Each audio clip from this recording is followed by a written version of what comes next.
नमस्कार. जय श्रीराम. मंडळी, अति केलं आणि हसं झालं अशी आपल्या मराठीत एक म्हण आहे. निलेश राणेंचं अवस्था ही अशीच जवळजवळ होणार आहे की निलेश राणे हे नको तितकं ताणत आहेत. खरं तर ते जे आता वागत आहेत त्यांनी माणसं तुटणार आहेत. भाजप पूर्णपणे नाराज होणार आहे. आणि आज नितेश राणे असं म्हणाले आहेत की निलेशजींनी फडणवीसांशी संबंध खराब करू नयेत. स्वतः त्यांचे बंधू नितेश राणे म्हणाले आहेत. त्यामुळे ह्याचं त्यांच्या राजकीय कारकिर्दीत नुकसानच होणार आहे. मुळामध्ये ते भाजपचे 5 वर्ष गेले भाजपमध्ये होते. ते भाजपचे पदाधिकारी राज्याचे होते. मला वाटतं ते प्रवक्तेपदी वगैरे होते. त्यांच्याकडे पद होतं मोठं राज्यातलं. आणि ते का तर वडिलांमुळे. तर हे सगळं असताना त्यांना केवळ विधानसभेला एका घरात भाजपची पद्धत नाही की 2 घरात तिघांनी तिकीट दिलं जाईल. म्हणून निलेश राणेंना फडणवीसांनी सांगितलं असं की तू तिकडनं लढ आणि कुठेही असलास तर तू माझा आहेस. आणि स्वतः नितेश राणेंनी सांगितलेलं आहे की फडणवीसांनी तेव्हा सांगितलं की तू तिकडनं लढ, शिंदेच्या गटाकडनं लढ. मग ती एक सोय होती. आणि आता दोन्ही भाऊ त्या निमित्ताने विधानसभेत गेले. वडील राज्यसभेमध्ये आहेत.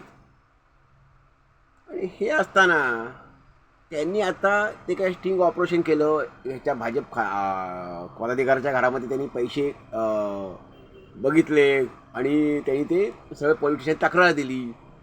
आणि आरोप ते रवींद्र चव्हाणांवर त्यांनी केले वगैरे असं सगळं सुरू आहे त्यांच्या आरोपात. पण ह्यांनी काय खरं खोटं, काय खरं काय खोटं, तथ्य काय, हा भाग वेगळा झाला.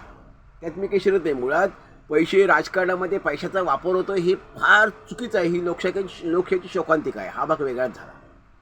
पैसे देणं याच्यापेक्षा पैसे घेणारा पहिला दोषी आहे. तुम्ही आत्मा विकता, तुम्ही आत्म्याशी प्रतारणा करताय. आणि मतदात्याने कधीही आत्म्याशी प्रामाणिक म्हणून मतदान करायचं आहे.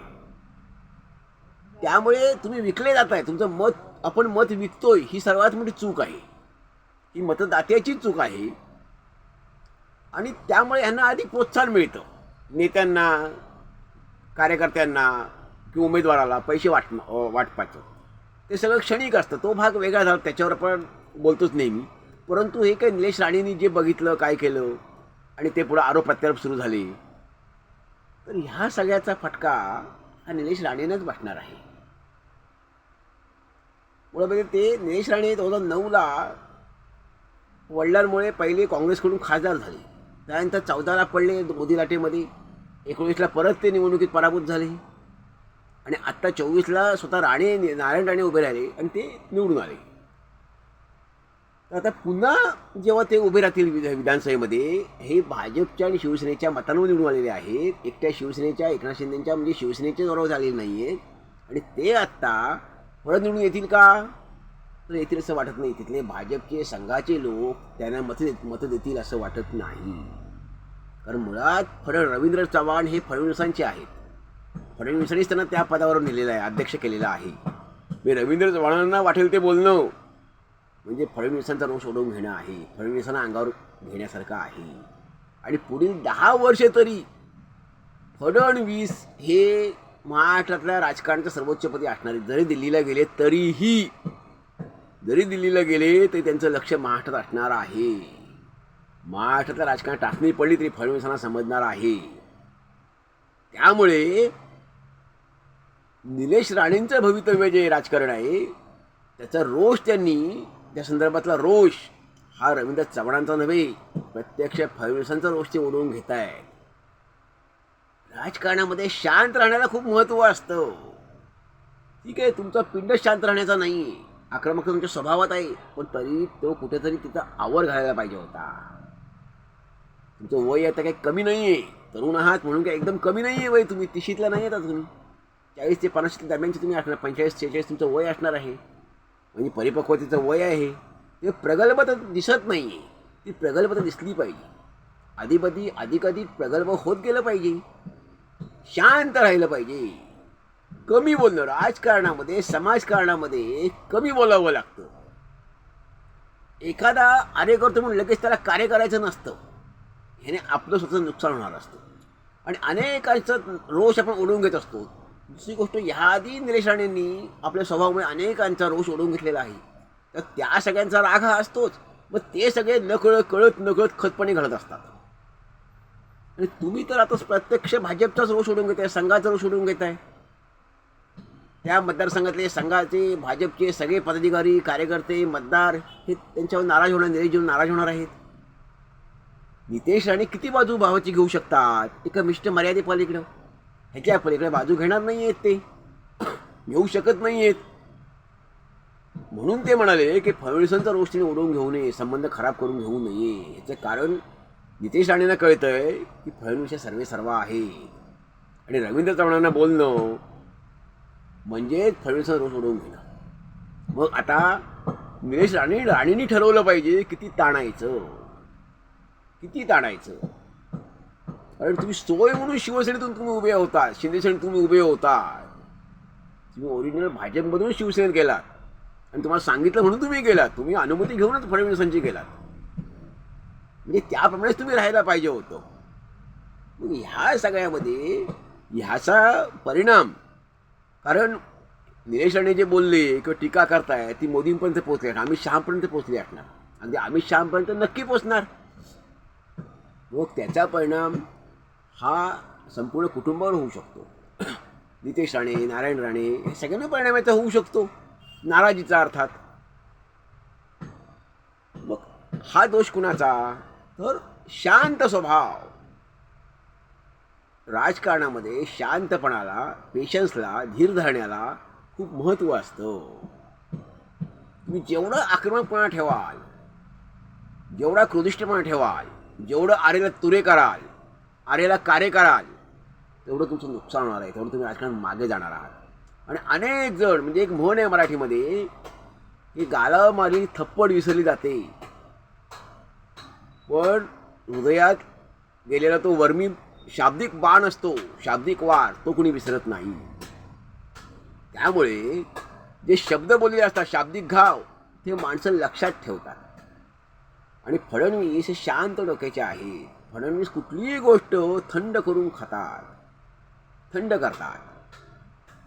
थंडा करके खाऊ, नरसिंहराव त्यांच्या परंपरेत फडणवीस आहेत. नरसिंहराव असेच होते.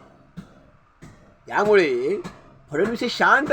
फडणवीसांनी निलेश राणेंवर एकही विधान केलेलं नाही आहे, पण असं नाही की दुर्लक्ष करतायत. ते दुर्लक्ष आहे, त्यांना काही समजत नाही. त्यांना सगळं काही कळतं आहे, ते शांत आहे आणि जे काय करायचे ते नंतर करणार नाही.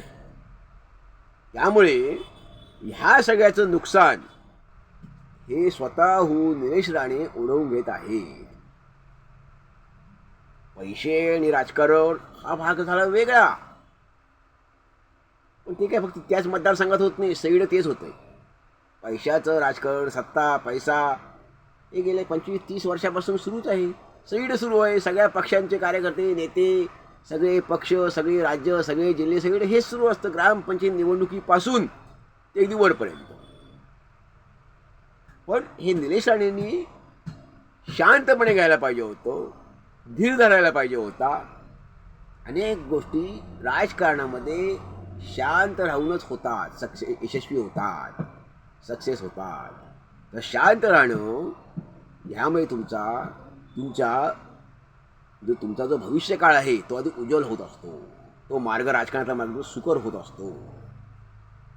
त्यामुळे मंडळी, आपल्याला काय वाटतं, निलेश राणे हे चूक करतायत का? ती चूक त्यांनी केलेली आहे का? की त्यांनी प्रत्यक्ष फडणवीसांचा रोष, अमित शहाचा रोष ते ओढवून घेत आहेत का? सिंधुदुर्ग जिल्ह्यातल्या संघाचा, भाजपच्या सगळ्यांचा रोष त्यांनी ओढवून घेतलेला आहे का? आणि ते आता परत निवडून येतील का? कायचं कारण, तिथे त्यांच्या विरोधातले उमेदवार, उभाटाचे उमेदवार आहेत, कार्यकर्ते आहेत, ते पुढच्या जोर करणार. आणि त्यांना सहाय्य कोण करणार? त्यांना भाजपचे कार्यकर्ते सहकार्य करतील. तिथले जे उभाटाचे कार्यकर्ते असतील, त्यांना उभाटाचे, काँग्रेसचे कार्यकर्ते असतील, को उमेदवार उभा असेल, तो निवडून येईल. निलेश राणे निवडून येण्याची शक्यता परत धुसर आहे, म्हणजे शक्यताच नाही. ह्याचं कारण, ह्या सगळ्याचं कारण, शांत राहणारा माणूस हा खरं तर डेंजर असतो, तो सगळं लक्षात ठेवत असतो. आणि तो योग्य वेळी आपला रोष प्रकट करत असतो. तर कशातून? तर समोरच्या उमेदवाराचं पानिपत करून, त्याला पराभूत करून. अशा गोष्टी असतात. ह्यामध्ये फडणवीसांसारखी व्यक्ती ती शांत आत्ता आहे, म्हणजे त्यांना काही कळत नाही, समजत नाही, समजलेलं नाही ह्यांचं असं नव्हे. त्यांना सगळं काही समजलेलं आहे, सगळं काही ते उघड्या डोळ्यांनी बघत आहेत, पण ते शांत राहत आहेत.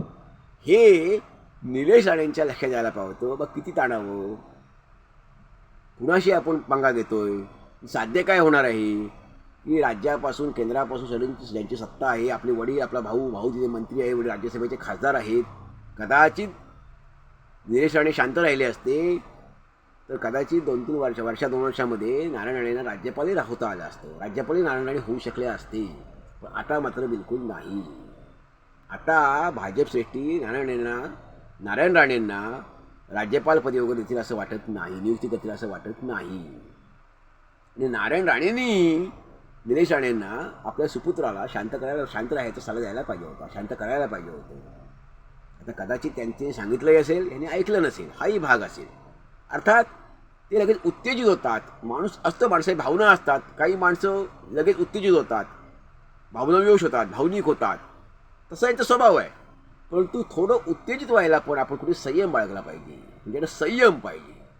ही उत्तेजना ही कुठे आवरली पाहिजे आणि ते प्रयत्नपूर्वक होतं. माणसाने प्रयत्न केला तर ह्या सगळ्या गोष्टींवर स्वभावावर माणसाला काही प्रमाणात का विजय मिळवता येतो.